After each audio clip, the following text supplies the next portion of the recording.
Hello and welcome to FlexSim 2025. Let's dive in and see what's new. First, some aesthetics. If you prefer a dark theme for your software, there's never been a better time to try it out in FlexSim. Go to File, then Global Preferences, and click the Environment tab to find this option and change your theme. FlexSim has had a dark mode option for a while now, but we've continued to refine this interface theme and included additional support in FlexSim 2025. This version also introduces a new object, the container. Containers give you the ability to represent an assembly of multiple simulation objects, allowing you to do things like organize your model into floors, or treat a work cell as a single object in your model. This offers several key benefits, including better management of complex models and more efficient model development. It even enables users to more effectively work on different portions of the same model, as containers allow your model to be more modular and easier to merge. When you drag a container into the 3D view, it will open a separate container view window. This is where you will add objects, adjust their layout, and make connections.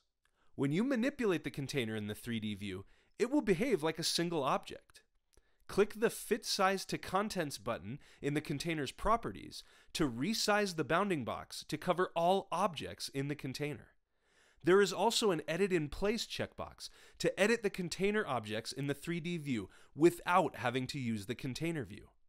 You can make connections to and from individual objects in the container, and containers can make use of FlexSim's powerful templating features to quickly create and edit multiple work cells.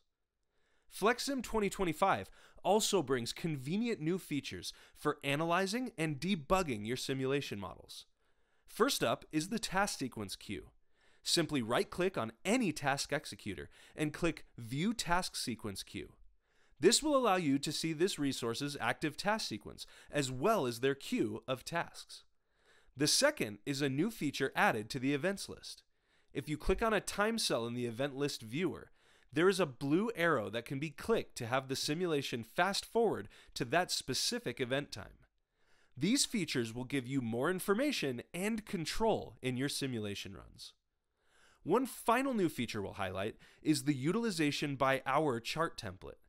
It uses a time plot to chart how often objects were utilized each hour, and it doesn't need to only be by the hour.